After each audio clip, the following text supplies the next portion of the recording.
Assalamualaikum warahmatullahi wabarakatuh. Bismillahirrahmanirrahim. Alhamdulillahi rabbil alamin. Wa bihi nasta'inu ala umurid dunya waddin. Wassalatu wassalamu ala asyrafil anbiya'i wal mursalin. Sayyidina wa habibina wa syafi'ina wa qurrati a'yunina wa maulana Muhammadin wa ala alihi wa ashabihi wa dzurriyyatihi ajma'in, amma ba'du. Asyhadu an la ilaha illallah wa asyhadu anna Muhammadar Rasulullah wa ufawwidu amri ilallah. Innallaha basirun bil ibad. Hasbiyallahu la ilaha illa huwa alaihi tawakkaltu wa huwa rabbul arsyil azim. Qala Allah ta'ala fi kitabihil karim hikayatan an nabiyillahi Musa alaihi salam. Rabbi shrah li sadri wa yassir li amri wa ahlul 'uqdatam min lisani yafqahu qawli. Para alim, para asatid, para asatidah, para sepuh, para bini sepuh, para aji sepuh, para tokoh masyarakat, hadirin hadirat sekalian, hafidhani wa hafidhakumullah, bil khusus segenap pengurus Masjid Jami' Al-Muhajirin, yang semoga pengurusnya dan jamaahnya semoga semuanya saja selalu dalam naungan rahmat, barokah, perlindungan serta bimbingan Allah Subhanahu wa ta'ala. Amin, Allahumma amin, insyaallah. Dan tentu kita berdoa kepada Allah Subhanahu wa ta'ala, Allahumma inna nas'aluka ilman nafi'a wa rizqan tayyiba wa amalan mutaqabbala wa fatahallahu alaina futuhal arifin. Allahumma inna na'udzubika min ilmin la yanfa' wa amalin la yurfa' wa qalbin la yakhsha' wa du'a'i la yusma'. Allahumma ati anfusana taqwaha wa zakkiha anta khairu man zakkaha anta waliyuha wa maulaha. Amin, Allahumma amin, insyaallah. Masih melanjutkan kajian kita tentang kitab Takrib Matan Abi Syuja', karya Abi Syuja' Al-Qadhi Abi Syuja' rahimahullah rahmatan wasi'ah wa rahimallahu ulama al-muslimin. Qala al-musannif rahimahullahu ta'ala wa nafa'ana bihi wa bi'ulumihi fid dharain, amin. Bismillahirrahmanirrahim. Masih melanjutkan bagian tentang riba ya. Kemarin sampai pada pembahasan wala bai'u mabta'ahu hatta yaqbidahu. Tidak boleh menjual sesuatu hingga dia telah menerimanya. Berarti kalau belum diterima tidak boleh kita menjual barang tersebut. Kemarin itu selesai kajian, ada yang nanya ke saya kemarin, Ustaz Sahabuddin, tidak ada orangnya, nanya bagaimana kalau dropship itu, Ustaz? Dropship. Jadi misalnya saya punya toko di marketplace, Tokopedia, Shopee, apa gitu ya. Nah, tapi saya nggak punya barang. Barang itu punya orang. Jadi barang itu punya orang. Gitu. Kata beliau begitu nanya ini. Nah, itu kan kalau ada orang beli melalui saya misalnya, itu nanti saya beli ke orang ini, terus saya suruh ngirim ke orang yang beli ke saya itu. Jadi saya beli ke orang ini, langsung saya suruh kirim ke orang yang beli ke saya itu. Nah, saya kan belum pernah menerima barangnya, tapi saya sudah menjualnya kembali ke orang yang membeli melalui saya itu. Saya jawab, kalau itu yang dimaksud dropship itu, saya bilang tidak boleh. Kalau merujuk pada penjelasan dalam kitab ini, tidak boleh. Dan memang Nabi melarang menjual barang yang belum diterima, itu tidak boleh dalam Islam. Nah, Nabi melarang hal itu. Kalau mau boleh caranya bagaimana? Kalau mau boleh caranya menggunakan akad wakalah. Dulu pernah kita bahas ini masalah akad wakalah, menjadi wakil dari pemilik barang. Jadi kemarin beliau saya suruh ngomong aja ke pemilik barang, izin saya jualkan barangnya ya. Jadi nggak pakai kita beli dulu ke dia untuk dikirim ke yang bersangkutan, tidak begitu caranya. Tapi lebih kepada izin saya jualkan barangnya ya. Berarti kita menjadi wakil dari pemilik barang. Jadi kita menjadi wakil dari pemilik barang. Akad wakalah. Nah, tapi dalam akad wakalah ini kita tidak boleh menjual barang kecuali sesuai dengan harga yang dimaui oleh pemilik barang, gitu. Lah terus gimana kalau kita mau ngambil untung? Minta izin dulu. Saya nggak usah kasih fee. Saya ambil laba sendiri boleh ya? Saya jualkan barang Anda, saya ambil laba sendiri, ambil untung sendiri, boleh nggak? Kalau dia bilang ngomong boleh, ya silakan, nggak apa-apa. Tapi kalau jenengan dilarang, jangan jual sesuai dengan harga dari saya. Jangan ngambil untung sendiri. Nanti saya kasih fee aja, persenan. Ujroh kalau bahasa kita. Boleh, tidak apa-apa begitu. Silakan dipilih aja. Nah, tapi umumnya sih pemilik barang ya terserah kamu lah. Yang penting barang saya laku kan. Yang penting dari saya segini. Jadi masuk ke beliau segitu. Nah, nanti dia ambil untung terserah misalnya gitu. Itu baru boleh namanya menggunakan akad wakalah dulu. Nah, kalau gitu kategorinya dia bukan menjual barang yang belum dia terima, tapi dia menjualkan barang milik orang yang memiliki barang. Kalau gitu boleh, tidak apa-apa. Ngoten nggih, karena kemarin sudah saya sampaikan bahwa beda akad, beda hukum itu nanti itu. Ngoten nggih. Terus kemudian wala bai'ul lahmi bil hayawani, dan tidak boleh pula menjual daging dengan hewan atau dengan binatang, itu tidak boleh. Li hadisi Samurah, karena ada hadis Samurah radhiyallahu anhu anna nabiyya, sungguhnya nabi kita Muhammad sallallahu alaihi wasallam naha an bai'i syati bil lahmi, beliau melarang menjual kambing dengan daging. Rawi Al-Hakim, hadis ini diriwayatkan oleh Imam Al-Hakim. Wa qala, dan beliau berkata, hadza hadisun sahihul isnad, ini hadisnya sanadnya sahih. Ruwatuhu an akhirihim a'immatun hufadun thiqatun, para perawinya hingga akhirnya itu adalah para imam-imam yang ahli hadis dan kuat hafalannya serta baik orangnya atau bisa dipercaya. Warawa Malikun, dan dalam riwayat hadis siapa Imam Malik fil Muwatta, dalam kitab Al-Muwatta, mursalan secara mursal an Sa'id bin Musayyib rahimahullah taala anna nabiyya, sungguhnya nabi kita Muhammad sallallahu alaihi wasallam. Sa'id bin Musayyib ini menantunya Abu Hurairah radhiyallahu anhu. Beliau ini kalau bilang qala Rasulullah, yang menjamin sahih itu Imam Bukhari. Kenapa? Karena besar kemungkinan beliau mendengar dari mertuanya. Siapa? Mertua dan gurunya. Siapa? Abu Hurairah radhiyallahu anhu. Walaupun mursal tapi bisa sahih. Yang menjamin sahih itu Imam Bukhari. Kalau yang berkata Sa'id bin Musayyib berkata qala Rasulullah, itu yang menjamin sahih Imam Bukhari walaupun hadisnya mursal. Karena beliau ini besar kemungkinan mendengar hadis dari mertuanya yang sekaligus gurunya, yaitu Abu Hurairah radhiyallahu anhu. Apa kata beliau? Anna Nabi, sungguhnya Nabi kita Muhammad sallallahu alaihi wasallam naha, melarang an bai'il hayawani bil lahmi, melarang menjual binatang dengan daging. Nah, terus kalau supaya boleh bagaimana caranya? Enggak boleh langsung daging dengan binatang, enggak boleh. Karena ini sejenis. Kemarin ada aturannya ya.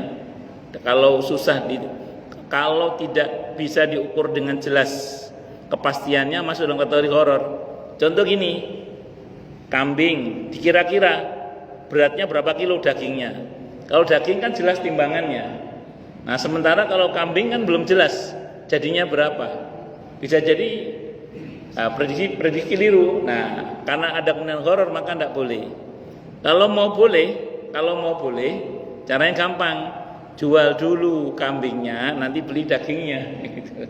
Jual dulu dengan pakai uang kambingnya, nanti baru beli dagingnya. Atau dagingnya dijual dulu dengan uang, nanti beli kambingnya. Itu boleh kalau begitu. Caranya gitu. Nah, inilah aturan dalam Islam tadi. Saya ulang tadi, kalau kita mentaati aturan akad yang baik dan benar, insya Allah akan menjadi berkah. Dan tadi kenapa kok dilarang? Karena ada kemungkinan ada ketidakjelasan, karena ada ketidakjelasan berat pasti dari daging yang masih ada pada hewan yang masih hidup. Dan karena ini adalah sesuatu yang belum jelas, makanya tidak diperkenankan. Takut terjadi, dikhawatirkan terjadi gharar. Bukan khawatirkan, pastinya akan terjadi gharar, ketidakjelasan di ujungnya itu. Makanya kalau mau jual dulu dagingnya, baru beli kambing, atau jual dulu kambingnya, baru beli daging. Itu caranya itu gitu. Allahu Akbar. Wa yajuzu, dan boleh apa bai'udz zahabi, menjual emas bil fiddati dengan perak, mutafadilan dengan ada selisih, naqdan asal cash. Perak dan emas ditukar boleh walaupun ada selisih. Yang penting harus cash. Tidak boleh tidak cash. Itu seperti itu. Nah, nanti dikiaskan dengan ini, boleh nuker rupiah dengan real misalnya. Nuker rupiah dengan real itu boleh dengan selisih. Makanya kalau kita lihat di money changer itu, kalau beli berapa, kalau jual berapa, ada harga yang berbeda. Ya pasti cari untung. Boleh enggak apa-apa, tapi harus cash. Enggak boleh tidak cash. Nah, jadi kalau misalnya jenengan, di antara jenengan ini ada yang usaha money changer, terus ngubungi Pak Haji Sutisna, saya beli realnya ya, berapa? 1.500 real. Berapa rupiah itu harganya? Sekarang kursnya sekian harganya. Saya transfer dulu ya. Tidak boleh itu. Harus yadan biyatin, harus ketemu langsung, bayarnya langsung. Jadi begitu Pak Haji Sutisna datang ke saya, berapa Pak? Ya udah, saya transfer dulu ya. Transfer, begitu transfer saya terima langsung realnya. Itu cara jual beli mata uang atau apa namanya tadi, perak dan emas yang beda jenis tapi satu golongan, dan itu harus cash, tidak boleh tidak cash. Itu seperti itu. Jadi usaha money changer itu boleh, tidak ada masalah kalau mau, tapi jangan model yang tidak apa namanya, yang tidak cash, harus yang cash. Lah kalau orangnya jauh pakai kurir ngirim uangnya bagaimana? Ya nanti transfernya nunggu barangnya diterima dulu. Jadi misalnya Pak Haji Sutisna nggak mungkin ketemu dengan saya, nggak mungkin ketemu. Ya Pak, nanti ada kurir yang ngantar uangnya, ada kurir yang ngantar uang ke Pak Haji. Nah begitu sampai di Pak Haji, di depan Pak Haji kurir itu uangnya Pak Haji pegang, Pak Haji transfer langsung. Jadi langsung ada pembayaran, tidak boleh ada penundaan. Itu seperti itu. Itu caranya ya. Terus kemudian Rawah Muslimun, telah hadis Imam Muslim. An Ubadah bin As-Samit, dari Ubadah bin As-Samit radhiyallahu anhu, qala, beliau berkata, qala, bersabda siapa Rasulullah sallallahu alaihi wasallam, adz-dzahabu bidz-dzahab, emas dengan emas, wal fiddatu bil fiddah, perak dengan perak, wal burru bil burri, gandum dengan gandum, wasyair bisyair, ya gandum juga dengan gandum. Ada yang mengatakan bur ini gandum alus yang untuk roti, ada yang mengatakan itu. Kalau asyair bisyair ya gandum kasar, ada yang mengatakan begitu. Wa tamur bitamri, kurma dengan kurma, wal milhu bil milhi, garam dengan garam. Caranya mislan bimislin, harus sepadan, tidak boleh ada selisih. Sawaun bisawain, mistawaan bisawain, harus betul-betul sama. Yadan biyadin, langsung cash.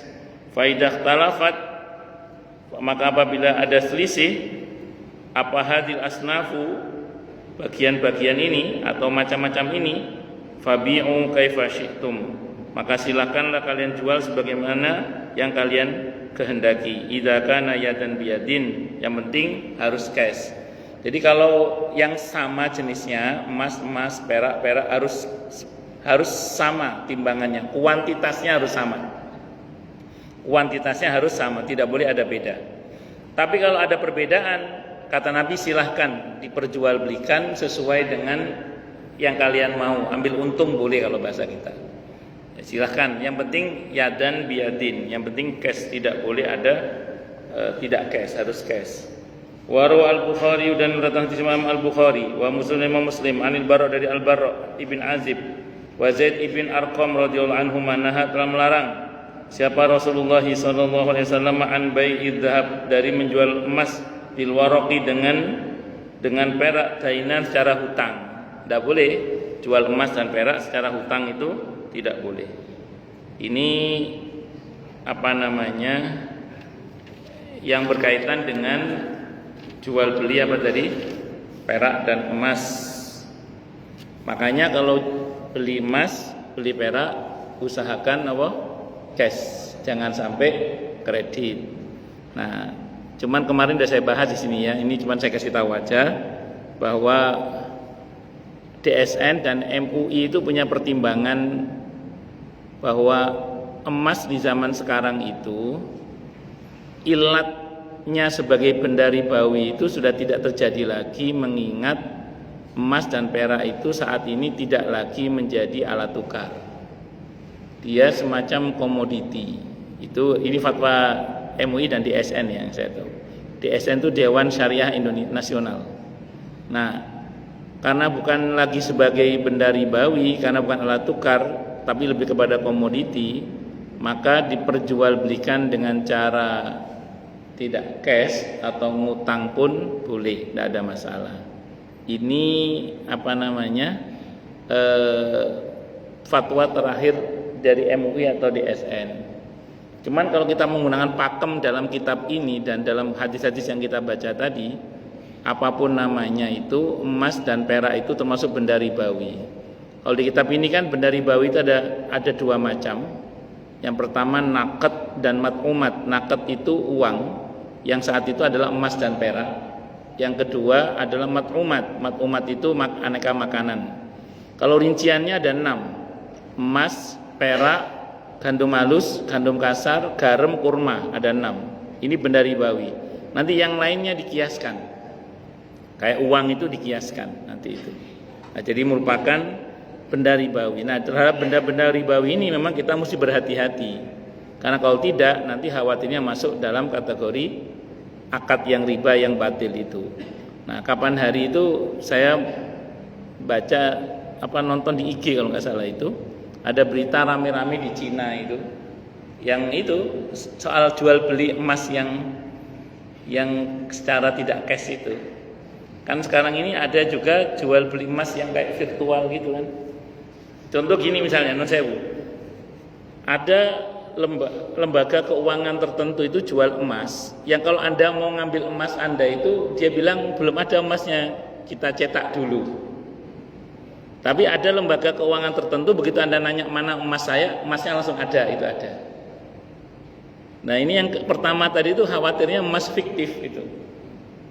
Padahal kan kemarin di antara sahnya akad jual beli itu ada barangnya. Lah kalau ternyata nggak ada barangnya, begitu Anda minta masih harus nyetak dulu atau apa istilahnya, saya nggak paham itu. Ya bagaimana itu? Makanya kalau mau aman, jual beli emas itu ya cash itu aja. Kalau Anda mau beli secara online, usahakan COD. Nah, termasuk money changer, tukar menukar uang itu. Kalau tidak bisa ketemu langsung, maka usahakan COD. Jadi bayar di tempat. Jadi begitu uang diterima langsung transfer atau langsung bayar tukar saat itu melalui kurirnya. Yang notabene adalah kepanjangan tangan dari si pemilik uang real atau dolar yang kita tukar itu seperti itu. Ini semata-mata untuk mencari keberkahan. Kalau kita berakad sesuai dengan aturan yang diatur oleh syariat Allah, syariat Nabi kita Muhammad sallallahu alaihi wasallam. Wa kadzalikal mat'umat, demikian juga perihal makanan. La yajuzu bai'ul jinsi minha bimislihi illa mutamasilan naqdan. Tidak boleh menjual makanan yang sejenis kecuali harus sepadan, harus sama naqdan secara cash, tidak boleh kredit. Misalnya jual beras dengan beras, kurma dengan kurma. Nah, itu harus cash itu. Karena itu kalau beras dengan gandum, beras dengan jagung, beras dengan kedelai, nggak apa-apa ada selisih, tapi harus cash. Kalau beli pakai uang, nah kalau pakai uang karena ini golongan yang berbeda, kan tadi ada dua golongan benar ribawi, naqdun sama mat'umat. Naqdun itu emas dan perak, uang termasuk dalam emas dan perak. Kalau beras itu dalam mat'umat. Kalau Anda beli beras pakai uang boleh kredit, nggak apa-apa. Tidak cash nggak apa-apa, nyicil nggak apa-apa. Jadi kalau beli berasnya pakai uang, bukan barter pakai makanan juga, itu boleh secara kredit, tidak cash boleh, tidak apa-apa. Nah, jenengan beli beras di Bulog, bayarnya berangsur, boleh, tidak apa-apa. Silahkan, kalau asal belinya pakai uang. Tapi kalau belinya pakai sama-sama makanan, tidak boleh ngutang, harus langsung. Sebenarnya sederhana aja sih sebenarnya, karena makanan itu kan rawan susut. Nah kalau ada selisih waktu penyerahan kan takutnya timbangannya berkurang, tidak sesuai. Makanya harus saat itu juga. Itu seperti itu diantara hikmahnya itu, diantara hikmahnya. Wayaju di sini dikatakan rawa Muslimun, terlewat hadis siapa Imam Muslim an Abi Hurairah, dari Abi Hurairah radhiyallahu anhu. Qala, beliau berkata, qala telah bersabda siapa Rasulullah sallallahu alaihi wasallam, at-tamru bitamri, kurma dengan kurma, wal hintatu bil hintati, gandum dengan gandum, wasyairu bisyair, ya sama gandum dengan gandum. Ada matan hinto itu jawawut, ada matan itu wal milhu bil makanan lah, wal milha bil milhi, dan garam dengan garam, mislan bimislin harus sepadan, yadan biyadin harus cash.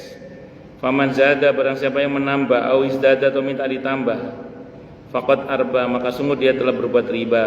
Illa makhtalafat alwanu, kecuali yang jenisnya berbeda. Kalau jenisnya berbeda maka boleh ada selisih, tidak apa-apa. Tapi harus cash juga kalau sama-sama makanan itu. Wa rawal Bukhari, dan telah berkata hadis Imam Bukhari, wa Muslim dan Imam Muslim. An Abi Sa'id Al-Khudri, Abi Sa'id Al-Khudri radhiyallahu anhu, wa Abi Hurairah dan Abi Hurairah radhiyallahu anhuma, anna Rasulullah, sungguhnya Rasulullah sallallahu alaihi wasallam, istamala rajulan, beliau mempekerjakan seorang lelaki, ala Khaybar, atas kebun beliau yang ada di Khaybar. Faja'ahu, maka dia datang kepada Nabi kita Muhammad sallallahu alaihi wasallam dengan membawa bitamrin janibin, dengan membawa kurma yang bagus. Faqala, maka bersabda siapa Nabi kita Muhammad sallallahu alaihi wasallam, aqullu tamrin, aqulla tamri Khaybar hakada, apakah setiap kurma Khaybar seperti ini bagus maksudnya? Qala orang itu berkata, la, tidak, wallahi demi Allah ya Rasulullah, wahai Rasulullah, inna, sungguhnya kami lana khudus so'a, mengambil satu sok min hada biso'ain, dari kurma ini untuk tukar dengan dua sok, wa so'aini bisalas, dan dua sok dengan tiga sok. Faqala, maka bersabda siapa Rasulullah SAW, la taf'al, jangan berbuat begitu. Bi' al-jam'a bid-darahim, juallah kurma yang jelek atau yang kualitasnya kurang bagus dengan dirham, summa beta' bid-darahimi janiban, kemudian berilah dengan dirham itu kurma yang bagus. Jadi ceritanya ada sahabat datang membawa kurma bagus dari Khaybar. Nabi nanya, emang kurma Khaybar bagus semua kayak gini? Tidak ya Rasulullah, tadi saya tukerin kurma jelek sama kurma bagus dengan ketentuan kurma jelek 2 sok, kurma bagus 1 sok, atau kurma jelek 3 sok, kurma bagus 2 sok itu. Kata Nabi tidak boleh begitu, harus sama kalau itu. Nah, kalau mau kata Nabi yang jelek itu jual dulu, baru berikan kurma yang bagus. Nah, jadi caranya begitu, tidak boleh kemudian. Jadi belinya pakai dirham berarti, bukan pakai barter antar kurma dengan kurma. Jadi kalau sejenis tidak boleh ada kelebihan dalam hal ini. Allah, dan harus cash karena jenisnya sama-sama makanan, kecuali kalau pakai uang. jenis naqd golongan pertama, kalau itu boleh tidak cash.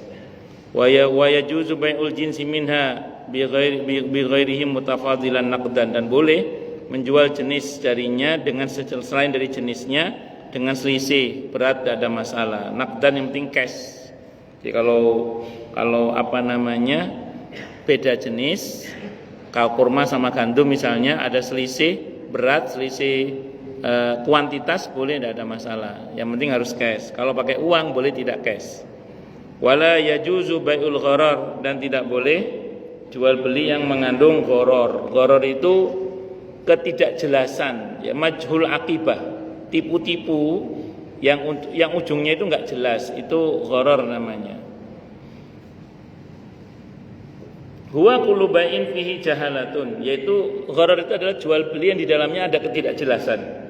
Taj'aluhu mutaraddidan bainal manfaati wal mafsadah, sehingga orang yang bertransaksi ini enggak ngerti ini baik apa enggak baik, enggak jelas gitu. Bagus apa enggak bagus itu enggak jelas. Manfaat dan mafsadahnya itu enggak jelas. Ghairu ma'lumin wa ghairu ma'lumin nata'ij, dan enggak jelas juga keuntungannya. Serba enggak jelas pokoknya. Seperti kabail hamli fil batni, seperti menjual binatang yang masih dalam kandungan, enggak boleh. Harus sampai keluar baru jelas, itu baru. Kalau jual telur fertil binatang-binatang tertentu bagaimana? Itu di online itu banyak itu orang jual telur fertil.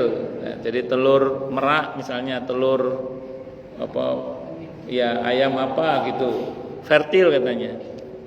Ya kalau itu kategorinya beli binatang dalam telur tidak boleh sebenarnya. Sampai jelas. Kalau Anda beli telur aja sudah. Tapi kalau Anda beli telur yang dimaksud adalah beli binatang yang dikandung dalam telur itu, yang beberapa ternyata mengandung tipu-tipu. Pertama kadang yang sampai bukan telur binatang yang dimaksud, terus beberapa malah memang tidak bisa menetas. Itu seperti itu. Makanya kalau yang nggak jelas begini janganlah. Mending beli yang jelas-jelas saja. Orang katanya merpati kalau menang itu telurnya sudah diincar itu katanya. Merpati kok berhasil menang juara apa gitu.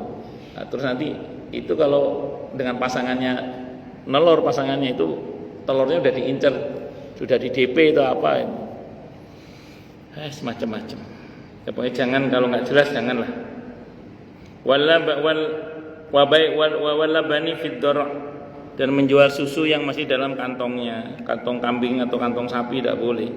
Wa majhuris sonfi wa majlis sonfi wa nahwi dzalik, termasuk juga jual beli yang enggak jelas bentuknya, itu tidak boleh. Maka dalam Islam itu dalam hal jual beli ini harus jelas semuanya, enggak boleh ada ketidakjelasan. Kalau tidak jelas itu namanya bai'ul gharar namanya. Jual beli tipu-tipu. Rawah Muslimun, terlibat hadis siapa Imam Muslim. An Abi Hurairah, dari Abi Hurairah radhiyallahu anhu, qala beliau bersabda, qala beliau berkata, nah telah melarang siapa Rasulullah sallallahu alaihi wasallam an bai'il hasati, dari berjual beli dengan menggunakan lemparan kerikil. Jadi kalau mau beli barang dilempar, nanti yang kena dilempar itu yang, nah, itu kadang ada model begitu. Di sini mungkin tidak ada, tapi di tempat lain mungkin ada. Kalau di pasar malam itu pakai ngelempar apa nanti dapat apa, yang dilempar itu yang, ya itu tidak boleh itu. Wa an bai'il gharar, dan jual beli gharar, wa bai'il hasah, dan menjual dengan kerikil, ayashtari ahadal mabi'ati majhulan, yaitu dengan cara membeli salah satu dari hal yang dijual secara majhul, enggak jelas. Wa yarmi bihasatin, dan melempar dengan kerikil, fama waqat alaihi kana huwal al-mabi'. Kalau mana yang kena lempar itu yang dia jual atau yang dibeli. Waqila fiha ghairu dzalik, ada yang mengatakan terkait masalah ini termasuk yang selain dari itu, yang serupa dengan itu. Kalau sekarang di mal-mal itu anak-anak itu yang masukin koin terus ngambil boneka itu nah, itu kan kadang kena, kadang enggak kena, itu tidak boleh itu sebenarnya. Itu termasuk gharar, apa? Tipu-tipu karena enggak jelas, majhulul akibah.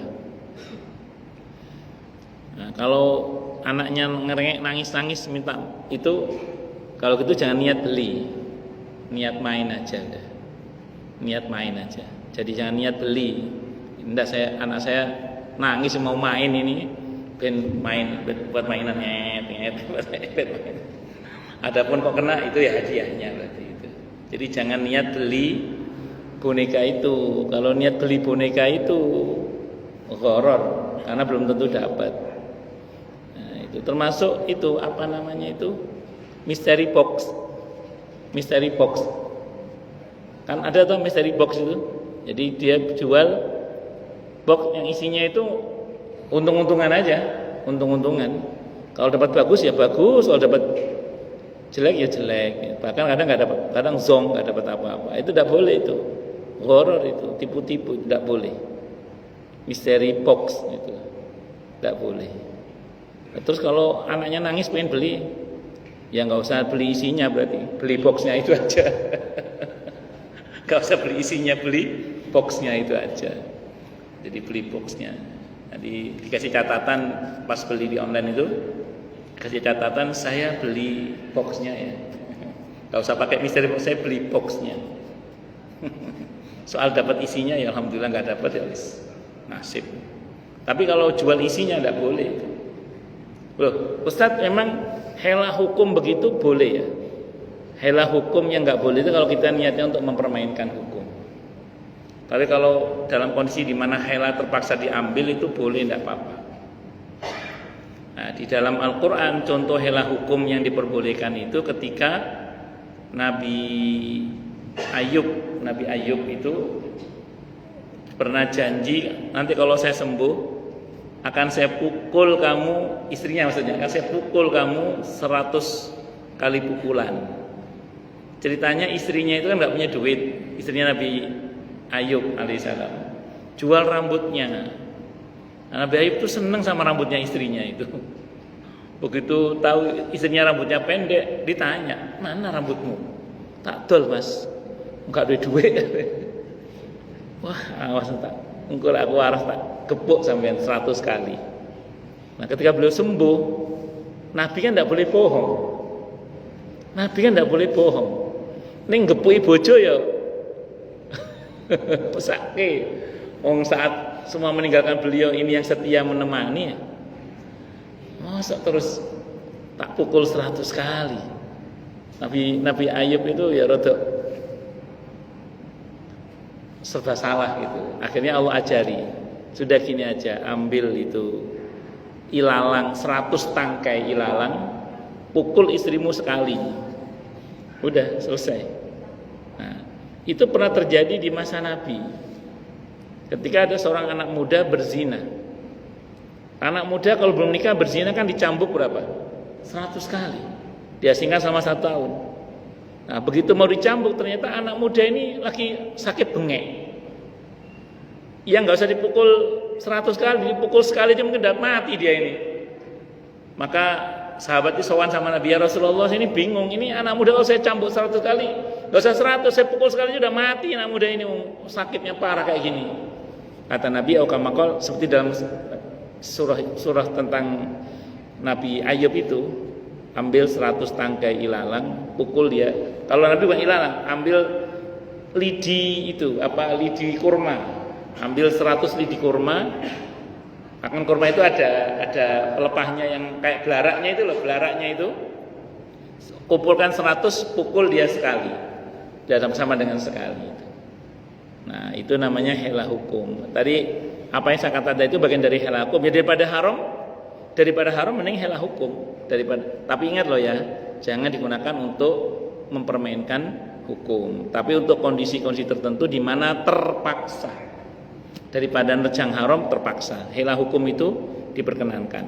Bahkan yang ngajari Allah langsung, termasuk Nabi kita Muhammad SAW, asal dalam konteks yang benar, tidak dalam konteks untuk berlaku curang. Kalau begitu silakan, tidak ada masalah. Wallahu a'lam bishawab. Insyaallah di pertemuan yang akan datang kita bahas masalah khiyar. Baik, silakan yang mau tanya dulu, tanya, protes, marah boleh silakan. Masalah itu masalah yang lain boleh. Nggih, monggo Pak Haji.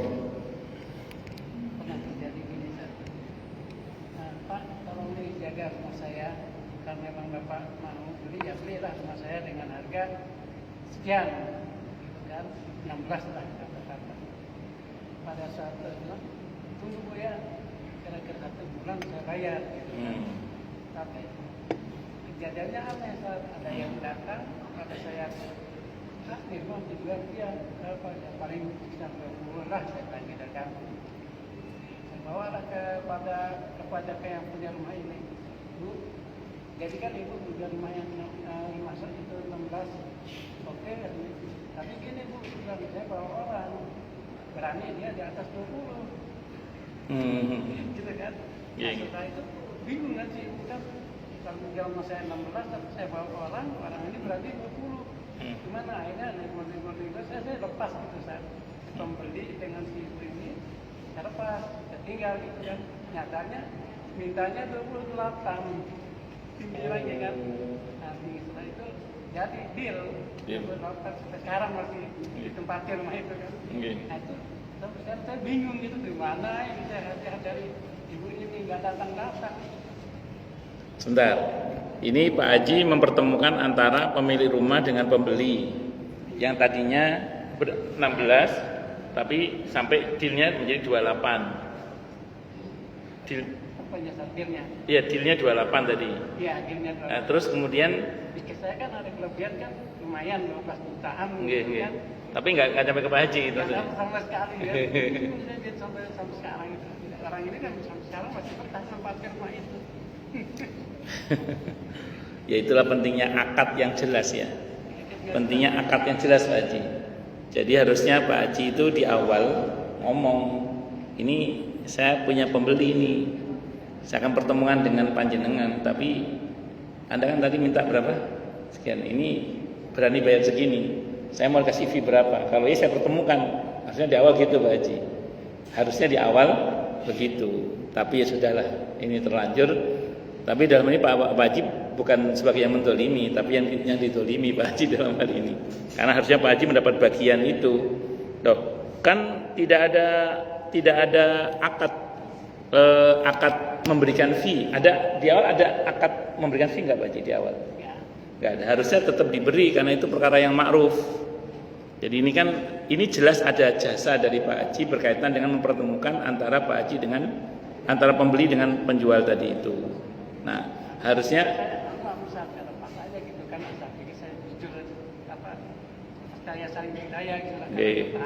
ya udah ya. Kalau memang sana yang nakal ya Allah Maha tahu lah. Iya.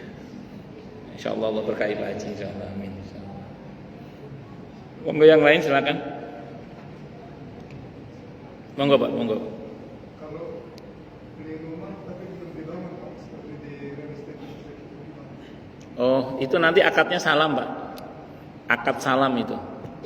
Akad salam itu inden, akad inden. Boleh tidak apa-apa kalau itu. Yang penting nanti sesuai dengan spesifikasinya. Spesifikasinya masuk dalam akad salam kalau itu nanti. Jadi kita beli rumah di sebuah perumahan, kan biasanya memang kalau perumahan model dulu ya, model sebelum krisis moneter lah. Nah, itu kan rumahnya sudah ada, baru orang beli. Kalau sekarang kan belum ada bangunannya. Begitu ada yang DP bayar baru dibangun, 6 bulan baru jadi kadang atau apa. Boleh akad salam namanya Pak. Bahkan ada rumah-rumah tertentu itu, perumahan-perumahan tertentu itu yang kami jual rumah sesuai dengan yang Anda mau. Nah, jadi dia jual tanah, nanti bangunannya sesuai dengan yang kita mau. Jadi itu namanya akad salam. Boleh enggak apa-apa Pak. Asal sesuai dengan spesifikasi yang kita mau. Saya kira itu wallahu a'lam bishawab. Ngoten nggih? Nggih. Monggo yang lain silakan kalau ada.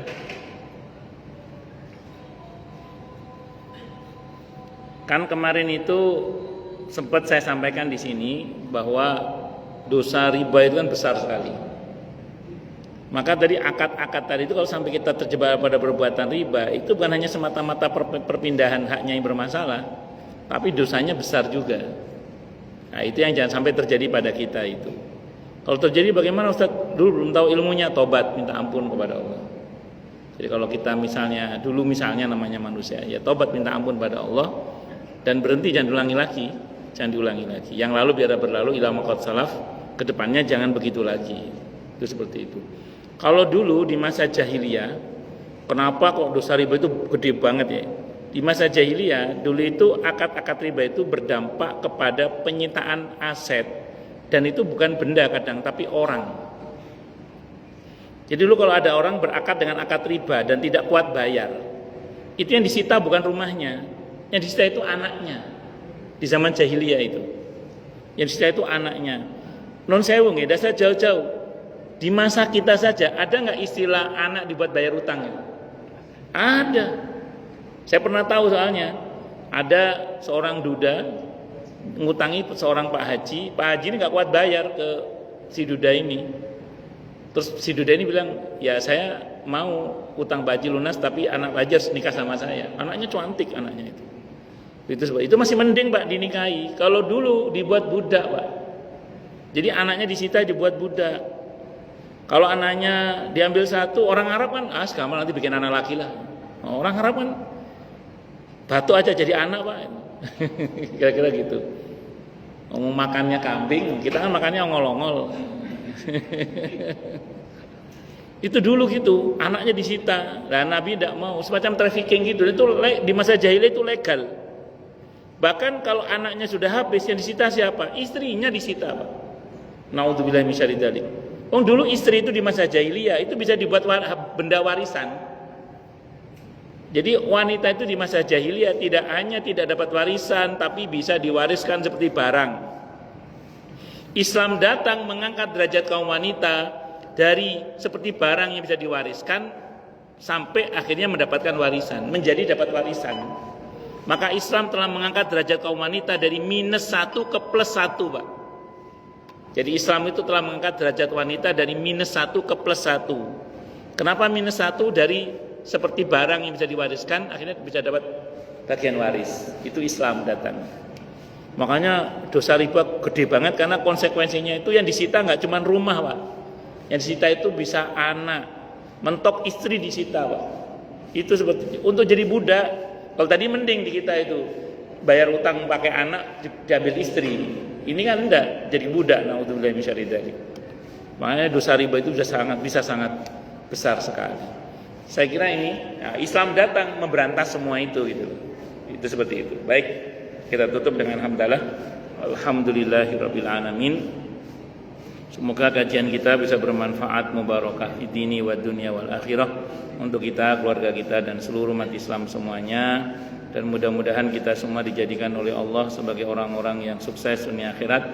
Selamat dunia akhirat, bahagia dunia akhirat, dan dipermudah urusan kita oleh Allah di dini wa dunya wal akhirah. Semoga Allah limpahkan hidayah selalu untuk kita. Semoga Allah tingkatkan selalu hidayah untuk kita, dan semoga Allah berikan hidayah untuk siapapun yang melihat kita. Subhanakallahumma bihamdika asyhadu an la ilaha illa anta astaghfiruka wa atubu ilaik. Sallallahu alaihi Muhammad wa ala alihi washabihi wasallam. Saya mohon maaf. Wassalamualaikum warahmatullahi wabarakatuh.